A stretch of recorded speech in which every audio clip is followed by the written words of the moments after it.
दर्शकों नमस्कार, DKP news पर आपका स्वागत है। अभी हमारे साथ संजीवनी पल्स हॉस्पिटल योगीपुर पटना के resident medical officer doctor Alok Kumar ji हैं। यूँ तो डॉक्टर दूसरे को इलाज कर ठीक करने के लिए जाने जाते हैं, नेक्स्ट टू गॉड कहा जाता है। लेकिन डॉक्टर आलोक की जो असहनीय वेदना है, दर्द है, पीड़ा है, वह वास्तव में मानव दिल को झकझोरने वाला है। मैं यूं ही नहीं कह रहा हूं, चूँकि डॉक्टर आलोक के अपने सगे भाई अमित लाल यादव जी और इनके अपने चचेरे भाई गामा राय जी की नृशंस हत्या 28 जनवरी 2021 को अपराधियों द्वारा कर दी गई। डॉक्टर आलोक, डीकेपी न्यूज पर आपका स्वागत है। धन्यवाद आपको भी, आपने मेरे बात को रखने के लिए अभी अपने चैनल के माध्यम से समय दे रहे हैं। दर्शकों मैं आपको बता दूं, यूँ तो डॉक्टरों के साथ हम जनरली जनहित की समस्याओं को लेकर आपसे मुखातिब होते हैं, लेकिन अत्यंत दुख के साथ कहना पड़ रहा है कि दुनिया को देखने वाले डॉक्टर, ठीक करने वाले डॉक्टर आज खुद बेबस हैं, लाचार हैं, पीड़ित हैं। घोड़ासाहन जो कि पूर्वी चंपारण में है, यह घटना घोड़ासाहन थाना का है। कांड संख्या 41/2021 के अनुसार डॉक्टर साहब आपके भाई जी की हत्या हुई है, आपके चचेरे भाई की भी हत्या हुई है। हत्या के पीछे का कारण क्या है? हत्या के पीछे का कारण है 1980 में हम लोग का बंटवारा हुआ। उस बंटवारे के बाद से 1995 से ज़मीनी 1 बीघा ज़मीन रंगदारी के रूप में ये लोग मांगता था। जो इस केस में नामजद अभियुक्त है राजेश्वर राय, कामेश्वर राय, सामेश्वर राय, लाल बाबू राय, सूरज राय, लालबुनी देवी, सुगंधी देवी, राजू राय और अदर लोग हैं। तो ये लोग 1995 से 1 बीघा ज़मीन हम लोग से रंगदारी के रूप में मांगते थे। हिस्सा सबका बराबर लगा हुआ था, लेकिन ये हमेशा एक ही चीज़ पे अड़े रहते थे कि किसी भी तरह 1 बीघा ज़मीन दीजिएगा तो आप लोग को हम मतलब सही सलामत रहने देंगे, और नहीं दीजिएगा तो सबको गोली मार देंगे। इस चीज़ का हम लोगों ने बहुत बार थाना में भी अपील किया था, लेकिन थाना भी इसको नोटिस नहीं लिया हम लोग का। दूसरी एक सबसे महत्वपूर्ण बात इसमें ये है कि मई 2020 में एक घटना हुई थी जो मेरे चचेरे भाई के ससुर थे रूपलाल राय, जिनका घर दिपही है, चिरैया थाना में है, पूर्वी चंपारण में। उन पे गोली फायरिंग किया गया था। जो गोली उनको 2 गोली लगी थी हाइड्रोसिल में और पेनिस में। उसमें वो 15 दिन रहमानिया मेडिकल सेंटर मोतिहारी में एडमिट थे। उसमें कांड संख्या 41/2020 में मई की घटना है। लाल बाबू राय, राजेश्वर राय, कामेश्वर राय, सामेश्वर राय और सूरज राय 5 आदमी नामजद अभियुक्त थे। 4 आदमी पे डीएसपी ने फाइनल किया था, सुपरविजन करके ट्रू किया था केस। ये चारों आदमी को न पुलिस गिरफ्तार कर पाई इस केस में, न मतलब कोई इश्तहार चिपकाया गया, न उस पर मतलब कि कुर्की जब्ती की गई। और प्रशासनिक लापरवाही के वजह से इन लोग का मनोबल इतना बढ़ गया कि उसके बाद इस घटना को इन लोगों ने अंजाम दिया। 28/1/2021 को 10:30 बजे रात में भाई साहब ये लोग मेरे मतलब दरवाजे पे बैठे हुए थे, तो ये लोग लैस हथियारों के साथ आया और फायरिंग अचानक से करना शुरू कर दिया।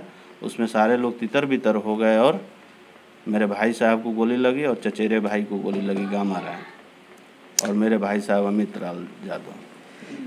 दर्शकों आपने डॉक्टर साहब की जुबानी, डॉक्टर साहब का दर्द को सुना। किस प्रकार से प्रशासनिक लापरवाही की वजह से 2 मर्डर का अभियुक्त अभी भी फरार है, पुलिस के गिरफ्त से बाहर है। निश्चय ही डीकेपी न्यूज प्रशासन से भी यह आशा करता है, सरकार से भी यह आशा करता है कि जो मुख्य अभियुक्त हैं उसे अविलंब गिरफ्तारी हो। इस प्रकार से डॉक्टर आलोक ने अपनी दर्द को बयां की है, वह मानव दिल को झकझोरने वाली है। ज़मीन तो कितने आए और जाएंगे, लेकिन डॉक्टर साहब के अपने सगे भाई जो अमित लाल यादव जी की हत्या हुई, इनके चचेरे भाई गामा राय जी की जो हत्या हुई, उन्हें नहीं लौटाया जा सकता। इस दर्द को आम लोगों को भी समझना पड़ेगा। जो संपत्ति के लिए, जमीन के लिए किसी की जान का सौदागर बन जाए, इसे कतई उचित नहीं ठहराया जा सकता। डॉक्टर आलोक जी, आप रेजिडेंट मेडिकल ऑफिसर हैं संजीवनी पल्स हॉस्पिटल में, तो अभी तक जो पुलिसिया कार्रवाई हुई या सरकार के तरफ से जो कार्रवाई हुई, उससे आप कितना संतुष्ट हैं? उससे हम बिल्कुल संतुष्ट नहीं हैं। पुलिसिया कार्रवाई जो हुई, 2-4-5 आदमी की गिरफ्तारी इसमें हुई है, लेकिन मेन अभियुक्त जो है राजेश्वर है, कामेश्वर है, अभी भी वो पुलिस गिरफ्त से बाहर है। और दूसरी चीज़ है कि पीड़ित परिवार जो है, मेरे भाई साहब है, उनको 4 बच्चे हैं, 2 बेटी है, 2 बेटा है। बड़ी वाली बेटी 20-21 साल की हो गई है, छोटी वाली बेटी भी लगभग 16-17 साल की है। 2 बेटे हैं जो 8 साल 12 साल के हैं। उनके लिए कोई मतलब कि सरकार के तरफ से कोई उचित मुआवजा भी, कुछ भी मुआवजा के नाम पे तो 1 रुपया भी नहीं मिला। वहाँ पे मेरे मतलब विधायक जी भी गए थे, वो भी केवल खाना पूर्ति बस अटेंडेंस बनाने वहाँ गए थे, और किसी भी तरह से कोई 1 पैसा का मुआवजा तक नहीं दिया लोग, ना सरकार दिया, ना कोई मतलब प्रशासन की तरफ से कोई आगे आया इस चीज़ के लिए। तो इस चीज़ से हम बिल्कुल असंतुष्ट हैं। हम इसके लिए मतलब कि अपील करते हैं, सरकार से भी अपील करेंगे, मुख्यमंत्री से करेंगे, डीआईजी साहब, डीजीपी से करेंगे, डीआईजी साहब से करेंगे, एसपी साहब से करेंगे कि उन लोग को अविलंब मतलब गिरफ्तारी किया जाए और मुआवजे का कुछ बंदोबस्त किया जाए उस परिवार के लिए, जिससे कि उसका पालन पोषण, भरण पोषण हो जाए बच्चे लोग का।